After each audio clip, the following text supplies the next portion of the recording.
Hello friends, এতদিন wait করার পর মালদায় পেয়ে গেছি এক্সপো মেলা। আর আপনারা দেখতেই পাচ্ছেন কেবল শুধু ওপেনিং হয়েছে, এখনও ভালো করে স্টল, ভালো করে লোগো দেওয়া হয়নি এক্সপোর। আর চার সাইডটা দেখেন পুরো ভালো করে বসেনি। আমরা তিনটা ফ্রেন্ডই আজকে গিয়েছিলাম, আর কাউন্টারও পুরো ফাঁকা।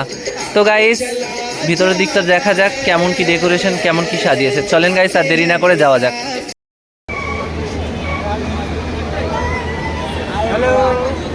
হ্যালো এভরিওয়ান, আসসালামু আলাইকুম অ্যান্ড নমস্কার। আমরা এখন মালদা এক্সপোতে চলে এসেছি। ভেবেছিলাম ভালোভাবে ওপেনিং হয়ে যাবে, বাট এখন পর্যন্ত ভালোভাবে ওপেনিং হয়নি। কিছু কিছু স্টল বসেছে আর কিছু কিছু স্টল বসেনি। আর মানে আমাদের হালকা পাতলা শপিং হয়ে গেছে। আর এসার নিয়েছে ব্লেজার, বিয়ে করতে যাবে গরমে, তাই ভাই ইনভাইটটা করিস। হ্যাঁ, আর গাইস, কে কোত্থেকে দেখছো ভিডিওটা একটু কমেন্ট করবে। আর এক্সপো যারা যারা মানে অলরেডি ঘোরা হয়ে গেছে তারাও বলে দিবে কমেন্টে, আর যারা যারা আসনি তারা খুব তাড়াতাড়ি চলে আসবে, স্টলগুলো বসে যাবে। আর কার কার নাগরদোলা ফেভারিট কমেন্টে বলবে। Okay guys, ta-ta, bye bye.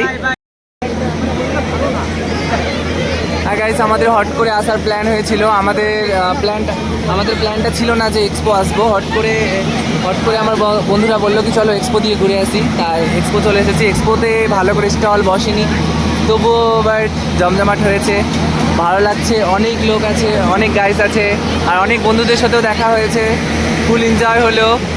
আর কে কে এরোপ্লেনে উঠবে কমেন্ট করো, আমি সবাইকে এরোপ্লেনে উঠিয়ে দেবো।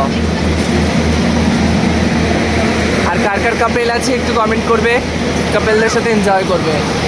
মালদা এক্সপো মানে বিশাল ব্যাপার ভাই।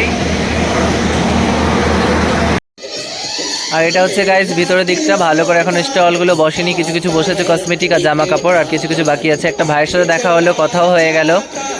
আর এখনও স্টলগুলো কমপ্লিট হয়নি। তো গাইস, কার কার ফেভারিট এক্সপো মেলা কমেন্টে বলবে। আর আমাদের ভিডিওটা ভালো লাগলে লাইক কমেন্ট শেয়ার করবে।